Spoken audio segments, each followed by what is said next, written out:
चिराग पासवान पर वर्षे उमेश कुशवाहा, कहा जमुई का चौहद्दी भी नहीं पता होगा और चले हाँ राजनीति करने। आइए खबरों को विस्तार से जानते हैं। उससे पहले अगर आप भी हमारे चैनल पर नए हैं तो चैनल को सब्सक्राइब कर ले, वीडियो को प्यारा सा लाइक जरूर कर दें।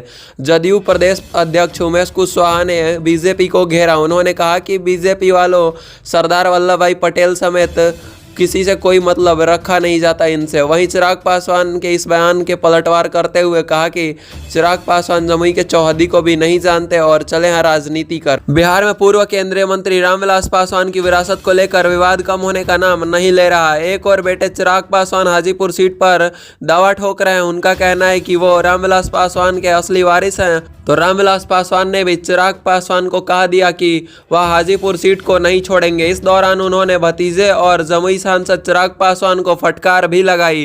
राष्ट्रीय लोक जनशक्ति पार्टी एक बैठक के बाद पशुपति पारस ने प्रेस कॉन्फ्रेंस की। लोक जनशक्ति पार्टी की दोनों पशुपति गुट को इसी नाम से जाना जाता है। केंद्रीय मंत्री ने कहा कि हम हर साल 28 नवंबर को एलजेपी की स्थापना दिवस मनाते हैं। हम इस साल भी मनाएंगे। इसका फर्क नहीं पड़ता इतना कि समारोह पटना में हो या फिर हाजीपुर में। जो स्वर्गीय रामविलास पासवान की कर्मभूमि रही है वहीं होगी।